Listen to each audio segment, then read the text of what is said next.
Friends, कैसे हैं आप लोग। मेरे चैनल रूही एडुकेटर पे आप लोगों का बहुत बहुत वेलकम है। मेरे जितने भी चैनल को देखने वाले लोग हैं, जितने भी सब्सक्राइबर हैं, जितने भी लोग पहली बार विज़िट कर रहे हैं, सबको मेरा बहुत बहुत थैंक यू।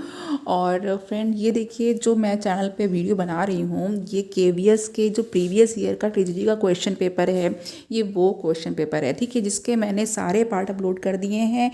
लेकिन मैं फिर से आपको बता दे रही हूँ, हो सकता है कुछ लोग नए हों जिनको नहीं पता हो। यहाँ पे मैंने जनरल इंग्लिश, जनरल हिंदी का, जनरल नॉलेज और करंट अफेयर्स का part, reasoning ability, computer literacy, pedagogy upload कर दी है। बायोलॉजी के भी बहुत सारे क्वेश्चन अपलोड कर दिए हैं, ठीक है, जिसमें आपको जनरल इंग्लिश के 10 क्वेश्चंस मिलेंगे, जनरल हिंदी के 10 क्वेश्चंस मिलेंगे और जनरल नॉलेज और करंट अफेयर्स के आपको 10 क्वेश्चंस मिलेंगे।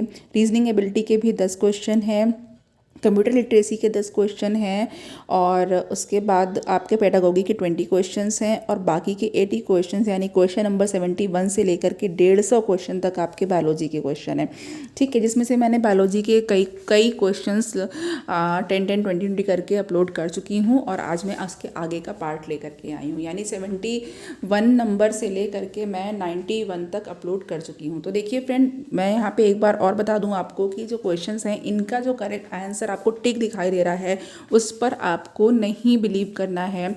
आपको इस क्वेश्चन का आंसर खुद पता करना है, ठीक है। ये इनके आंसर सही हो भी सकते हैं और गलत भी हो सकते हैं। कैसे? क्योंकि ये क्वेश्चन पेपर अरेंज किया हुआ है, तो इस पर कोई ये कंफर्म नहीं है, दावा नहीं है, ये आपको सोचना है। और मैं आपके लिए एक पैटर्न आपको बताने के लिए क्वेश्चन पेपर का लेकर के आई हूँ। मैं इस क्वेश्चन पेपर को सॉल्व नहीं करा रही हूँ, ओके, क्योंकि मैं लेक्चर्स अलग से बनाती हूँ, क्वेश्चंस अलग से आपको कराती हूँ, लेकिन इस पे मैं आपको सिर्फ और सिर्फ पैटर्न बताने के लिए इसको वीडियो को बनाती हूँ। तो चलिए मैं स्टार्ट कर देती हूँ। यहाँ पे देखिए जो पहला क्वेश्चन है, इंग्लिश हिंदी दोनों का ही है, बट मैं इंग्लिश को लेकर के चल रही हूँ क्योंकि उसे आप लोग अच्छे तरीके से समझ पाएंगे, ठीक है। और टर्मिनोलॉजी जो होती है ज़्यादातर लोगों ने इंग्लिश में पढ़ी होती है, तो देखिए, और हिंदी का भी आपके सामने दिया हुआ है। यहाँ पे जो 92 क्वेश्चन है, इसमें है कि जो आर्टिफिशियल होता है, जो आर्टिफिशियल हाइब्रिडाइजेशन होता है, तो आर्टिफिशियल हाइब्रिडाइजेशन के दौरान जो भी एक्सपेरिमेंट होते हैं, तो इसमें क्या होता है, जो प्रोसेस ऑफ ईमैस्कुलेशन होता है, ठीक है, वो रिक्वायर्ड नहीं होता है। और ईमैस्कुलेशन किसका होता है? फ्लावर का होता है, ठीक है। तो ऐसे इसमें कौन सा ऐसा ऑप्शन है, प्लांट है, जिसमें कि ईमैस्कुलेशन रिक्वायर्ड नहीं होता है, यानी कि कृत्रिम संकरण प्रयोगों के दौरान पुष्पों में विपुंसन की आवश्यकता नहीं होती है, ठीक है। इमैस्कुलेशन आप सभी को पता है, इसमें क्या करते हैं। तो यहाँ पे देखिए, पपाया है, वीट है, ब्रिंजल है, पोटैटो है। तो एक आपको जो क्वेश्चन मिला है, ये आर्टिफिशियल हाइब्रिडाइजेशन का क्वेश्चन मिला है, ठीक है। और अच्छा, यहाँ पे जो केवीएस का क्वेश्चन पेपर आएगा, वो आपको मालूम है कि कंप्यूटर बेस्ड टेस्ट होगा। उसके पहले ये ऑफलाइन क्वेश्चन पेपर होता था और जो क्वेश्चन पेपर होता था वो घर ले जाने के लिए भी मिल जाता था। तो चलिए नेक्स्ट यहाँ पे क्वेश्चन है, क्वेश्चन नंबर 93 में ये है कि यहाँ पर आपको करेक्ट ऑप्शन चूज़ करना है। यहाँ पर जो किडनी की ट्यूब्यूल्स हैं और जो भी इनके करेक्ट ऑप्शन दिए हुए हैं, उनसे रिलेटेड वो आपको पहचानना है, ओके। उनका जो हिस्सा है, उनका जो पार्ट है, उससे रिलेटेड है, वो आपको बताना है। तो यहाँ पे देखिए, हेनलेज लूप है, हेनले का लूप है, ग्लोमेरुलस है, प्रॉक्सिमल कन्वोल्यूटिव ट्यूब्यूल है और डिस्टल कन्वोल्यूटिव ट्यूब्यूल है, ओके। और दूसरे साइड में है रीअब्जॉर्प्शन, मेंटेनेंस, हाई स्मोलैरिटी का जो मेंटेनेंस होता है, और फिर सेलेक्टिव सिक्रीशन एंड मेंटेनेंस है पीएच का, अल्ट्रा फिल्ट्रेशन ब्लड का। तो यहाँ पे ये सारे ऑप्शन दे रखे हुए हैं, इसमें से जो आपका करेक्ट होगा वो मैच करना है, ठीक है। और कैसे करना है, एक तरफ ए है, तो अब मान लीजिए यहाँ पर अगर हेनले का लूप है तो उसके लिए जो करेक्ट है, ठीक है, वो कर देना है कि हेनले का लूप का क्या काम है, ये हाई ऑस्मोलैरिटी को मेंटेन करता है या रीअब्जॉर्प्शन करता है। तो इसीलिए यहाँ पे ऑप्शन 1 में ए के लिए 3 है, बी के लिए 1 है, सी के लिए 4 है, डी के लिए 2 है। जो ऐसा क्वेश्चन भी आप लोगों को देखने को मिलेगा, ठीक। नेक्स्ट क्वेश्चन यहाँ पर आ जाते हैं। अच्छा, यहाँ पे अब जो नेक्स्ट क्वेश्चन है, ये है ह्यूमन में फीमेल जो रिप्रोडक्टिव सिस्टम है, उससे आ गया है। तो यहाँ पे आपको ये बताना है कि इसमें से जो स्त्री का यानी जो फीमेल का रिप्रोडक्टिव सिस्टम है, उसमें से कौन सा ऐसा चीज़ है जो इसमें नहीं पाया जाता है। तो ह्यूमन फीमेल रिप्रोडक्टिव सिस्टम के लिए क्या जो है बेमेल है या जो सही नहीं है स्ट्रक्चर। तो देखिए, antrum of tertiary follicle, acrosome, fimbriae and cervix, आप सभी को मालूम है, बहुत ही कॉमन है ये, तो सबको मालूम है, जनरल नॉलेज भी है। एक्रोसोम जो होता है वो मेल का होता है, स्पर्म में पाया जाता है। नेक्स्ट क्वेश्चन है यहाँ पे ओके, केमिकल जो प्रोड्यूस होता है कैलोट्रोपिस से, कैलोट्रोपिस को मदार भी कहते हैं, तो ऐसा केमिकल जो कि कैलोट्रोपिस से प्रोड्यूस होता है। और ये जो कैटल होते हैं यानी कि जो पशुधन या जो बकरियां या फिर जो भी भैंसें, गाय भैंसें और जो आपकी भेड़ें होती हैं, जो कैटल होते हैं, तो जब उनको ब्राउजिंग करने के लिए लेकर के जाते हैं, ठीक है, तो इनसे बचाने के लिए जो है इस रसायन का उपयोग किया जाता है। तो ऐसा कौन सा केमिकल है, यहाँ पे देखिए, पशुधन और बकरियों को चराने के दौरान कैलोट्रोपिस द्वारा उत्पन्न रसायन का प्रयोग किस लिए किया जाता है, ठीक है, तो कौन सा रसायन है जो उपयोग किया जाता है। तो अब यहाँ पर देखिए इन्होंने जो लिखा हुआ है, इसके 4 ऑप्शन है, स्ट्रिक्नीन है, क्विनीन है, ओपियम है एंड कार्डियक ग्लाइकोसाइड्स है। तो जो भी करेक्ट होगा वो आप देख लीजिए, ठीक है। इस तरह का भी एक क्वेश्चन आता है, assertion and reason based question है। तो असर्शन रीज़न बेस्ड क्वेश्चन में देखिए जो ऑक्सीजन है इसके बारे में दिया गया है कि जो ऑक्सीजन होती है, oxygen gets bound to haemoglobin of blood present in capillaries around alveoli and gets dissociated at the tissue, यानी कि जो एल्वेलाई और उसके आसपास की जो केशिकाएं होती हैं यानी कैपिलरीज होती है, उसमें जो ब्लड के हीमोग्लोबिन पर ऑक्सीजन वो बाउंड रहती है, बाइंड रहती है, ठीक है, और ऊतकों पे यानी टिश्यूज़ पर आते ही अलग हो जाती है। ये एक असर्शन है। अब इसका रीज़न क्या है और आपको बताना है कि रीज़न और असर्शन का क्या रिलेशन, सही है या गलत है, ठीक है। असर्शन के लिए रीज़न सही है तो, और असर्शन के लिए रीज़न गलत है तो, या सिर्फ असर्शन ही गलत है तो, ठीक है, तो उसका आपको उसी के अकॉर्डिंग आंसर बताना होगा।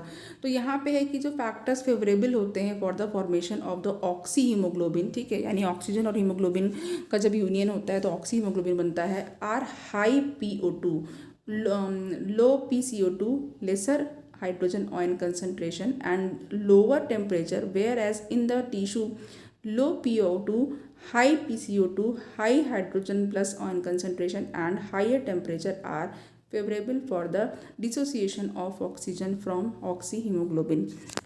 तो ऑक्सीहीमोग्लोबिन के निर्माण के लिए अनुकूल कारण उच्च PO2, लघु PCO2, कम हाइड्रोजन आयन की सांद्रता तथा कम ताप है, जबकि ऊतकों में कम PO2, उच्च PCO2, उच्च हाइड्रोजन आयन सांद्रता तथा उच्च ताप ऑक्सीहीमोग्लोबिन से ऑक्सीजन विसंयोजन करने के लिए अनुकूल माने गए हैं।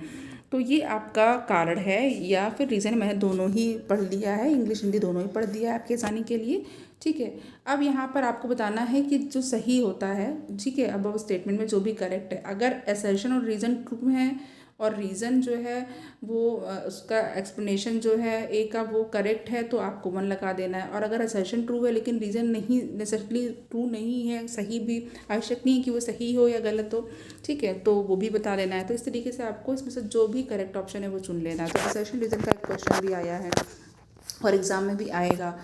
यहाँ पे देखिए 97 को देख लेते हैं, इसमें मैच करना है, ठीक है। Insect resistant morphological characteristic found in the plant with their corresponding insect pest, ठीक है।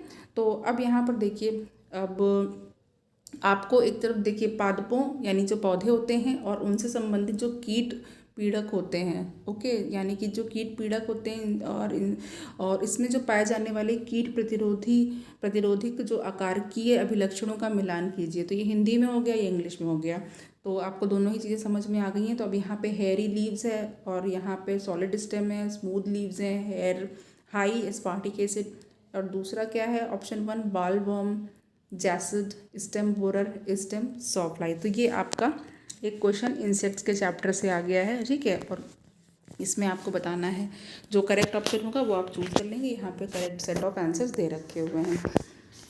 चलिए अब 98 को देख लेते हैं जल्दी से। तो 98 में क्या है कि यहाँ पे एक केमिकल म्यूटाजन है जो कि एडेनिन बेस की जो भी पेयरिंग प्रॉपर्टी होती है उसको ऑल्टर कर सकता है या इस तरीके से बदल देता है कि it pairs with the cytosine base, कि ये साइटोसिन बेस के साथ पेयर हो जाता है जब भी रिप्लिकेशन होता है। तो अब यहाँ पे है कि what would be the code sequence in messenger RNA. Messenger RNA में कोड सीक्वेंस क्या होगा, by DNA sequence with Altered base for original DNA, जिसमें कि CAGGAC सीक्वेंस है। तो यहाँ पर एक बार हिंदी में भी देख लीजिए, रासायनिक उत्परिवर्तनीय कारक एडेनिन के युग्मन गुणों को इस प्रकार पलट देता है कि प्रतिकृति प्रक्रिया के दौरान यानी रेप्लिकेशन के दौरान कि साइटोसिन आधार के साथ युग्मन बना लेता है, ठीक है। और वास्तविक डीएनए वाले प्रक्रम CAGGAC के लिए परिवर्तक आधार युक्त डीएनए प्रक्रम द्वारा इस कोड का प्रक्रम क्या होगा। तो हिंदी इंग्लिश दोनों ही है। नाउ अब यहाँ पे जो करेक्ट होगा वो आपको 4 ऑप्शन में देख लेना है, ठीक है। ये ऑप्शन नंबर 1 है, 2, 3, 4। तो एक आपका डीएनए रेप्लिकेशन से देखिए, इसमें जो है यहाँ पे आज जो मैं बता रही हूँ उसमें क्वेश्चन आया है, और लास्ट टाइम जो मैंने लेक्चर बता दिया था, आपको बताया था, उसमें भी एक क्वेश्चन आया था। तो डीएनए रेप्लिकेशन के चैप्टर से क्वेश्चन ज़रूर आने हैं, तो ये बहुत इंपॉर्टेंट होता है। अब आ गया है अर्थवर्म, ठीक है। अर्थवर्म में टिफ्लोसोल के बारे में पूछा गया है कि टिफ्लोसोल किस रीजन में होता है। तो अर्थवर्म का क्वेश्चन आता है जनरली, तो इसमें इसके सेगमेंट से ही क्वेश्चन आते हैं। टिफ्लोसोल कहाँ पे पाया जाता है, या तो फिर इसका जो क्लाइटेलम होता है वो कहाँ पाया जाता है, मेल रिप्रोडक्टिव ऑर्गन है, फीमेल रिप्रोडक्टिव ऑर्गन किस सेगमेंट में, तो सेगमेंट से रिलेटेड क्वेश्चन ज़्यादा आते हैं इसमें।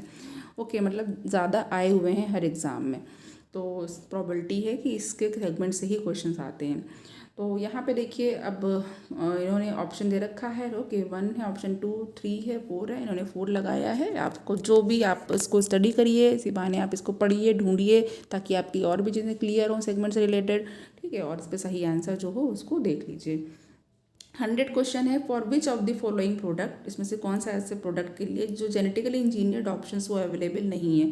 किसको जेनेटिकली इंजीनियर्ड नहीं किया जा सकता। कॉटन है, इंसुलिन है, एंटीबॉडी है, न्यूरॉन है। तो आप ये तो जानते ही होंगे सभी लोग, ठीक है। कॉटन भी बनाई जा चुकी है, और बीटी कॉटन है, इंसुलिन भी ह्यूमिलिन करके उसको जेनेटिकली इंजीनियर किया जा चुका है, और एंटीबॉडीज़ भी। तो न्यूरॉन्स ऐसे हैं जिनको कि जेनेटिकली इंजीनियर्ड का ऑप्शन नहीं है, ये तो आप सभी जानते हैं। ओके, इजी क्वेश्चन है। तो नाउ अब यहाँ पे 100 क्वेश्चन तक हो गया है, और मुझे 50 क्वेश्चन अभी और बताने हैं, ठीक है। तो वो मैं नेक्स्ट लेक्चर में आपको बताऊँगी कि इसके आगे के जो भी क्वेश्चन है। तो तब तक के लिए आप लोग इसकी तैयारी करिए, इनको अच्छे से पढ़िए। अगर जितने मैंने क्वेश्चन ये दे दिए हैं, ठीक है, जितने भी मैं 150 क्वेश्चन कराऊंगी बायोलॉजी की, अगर आप हर उस क्वेश्चन को अच्छे से प्रिपेयर कर लेंगे, उससे रिलेटेड चीज़ों को प्रिपेयर कर लेंगे, ओके, तो फिर आपका एग्ज़ाम में जो भी क्वेश्चन होगा वो आप उसको अटेंड कर लेंगे। ये मेरा मानना है कि अगर आप उसके आसपास पहुंच गए ना, तो भी बहुत अच्छी बात है। तो देखिए, अगर मान लीजिए मैंने फॉर एग्ज़ाम्पल आपको बताती हूँ कैसे आपको करना है। फॉर एग्ज़ाम्पल अगर मैंने अर्थवर्म लिया है, तो अर्थवर्म पे सेगमेंट्स को की मैंने बात बताई है आपको, तो आप अर्थवर्म के सारे सेगमेंट्स को पढ़ लीजिए, ठीक है, किस सेगमेंट में क्या होता है। तो आपका एक अर्थवर्म से क्वेश्चन तैयार हो जाएगा। अगर मैं यहाँ पर जेनेटिकली इंजीनियर्ड ऑप्शंस यहाँ पे जो दिए हुए, अगर मैं जेनेटिकल इंजीनियर्ड चीज़ों की बात कर रही हूँ, तो आप जेनेटिकली इंजीनियर्ड चीज़ों के बारे में पढ़ लीजिए, ठीक है। फ्लेवर सेवर है, और आपका ह्यूमिलिन है, एंड जो बीटी कॉटन है, ये सब चीज़ों पे आपको एक बार ध्यान देना है अच्छे से। नाउ यहाँ पे डीएनए रेप्लिकेशन है, तो डीएनए रेप्लिकेशन तो पढ़ना ही पढ़ना है आपको। ओके, इंसेक्ट्स हैं, तो आपको इंसेक्ट्स का चैप्टर पढ़ लीजिए, ठीक है। किस इंसेक्ट से क्या सिक्रीट होता है, लैक का इंसेक्ट कौन सा है, और आपका जो मलबरी सिल्क है वो किससे मिलता है। ओके, तो ये सारी चीज़ें आप लोग को अच्छे से तैयार हो जाएंगी। ऐसे ही बहुत सारे क्वेश्चन हैं जिनसे रिलेटेड आप लोग स्टडी कर सकते हैं। सपोज़ यहाँ पे कैलोट्रोपिस का दिया हुआ है, यहाँ पे अगर आपका सिंकोना ऑफिसिनेलिस होता, इस तरीके से करके आपका बेलाडोना होता, कोई भी प्लांट होता, तो आप लोग इस तरीके से आप एक तैयारी कर सकते हैं। तो नाउ यहाँ पे ईमैस्कुलेशन का एक एग्जांपल देख लीजिए। यहाँ पे ईमैस्कुलेशन दे रखा हुआ है, ठीक है। तो ईमैस्कुलेशन क्या होता है, किन किन प्लांट्स में होता है, यूनिसेक्सुअल प्लांट्स में कर सकते हैं, या बाईसेक्सुअल में कर सकते हैं, या दोनों में कर सकते हैं। चलिए, और अच्छा एक क्वेश्चन ये जो यहाँ पे किडनी वाला है, तो ये एक्सक्रीटरी सिस्टम से क्वेश्चन हेनले लूप पर और ग्लोमेरुलस पे, बुमन कैप्सूल पे ज़रूर आता है। और ये आता है कि किस सेगमेंट में किस किस ऑयंस का रीअब्जॉर्प्शन होता है, ये क्वेश्चन भी कई बार आ चुका है। ओके, जैसे डिस्टल कॉन्ट्रिब्यूल है, प्रॉक्सिमल कॉन्ट्रिब्यूल है, लूप ऑफ हेनले, किसका रीअब्जॉर्प्शन होता है, किस ऑयन का, सोडियम क्लोराइड का हो रहा है, वाटर का हो रहा है, ठीक है। तो चलिए, मैंने आपको इतनी हिंट दे दी है, इतना आपको बताया है, और भी सारी चीज़ें गाइड करती रहूँगी। और बस आपसे मुझे सपोर्ट चाहिए। सपोर्ट ये चाहिए कि आप मेरे चैनल को सब्सक्राइब करिए, इसको शेयर करिए, और अपना ख्याल रखिए। आप लोग बहुत सारे चैनल्स को सब्सक्राइब करके रखते हैं, ठीक है, लेकिन एजुकेशनल चैनल है, आपके लिए मेहनत करते हैं, हम आगे बढ़ना चाहते हैं, तो आपका सपोर्ट हमें चाहिए। चलिए, तब तक के लिए थैंक यू सो मच।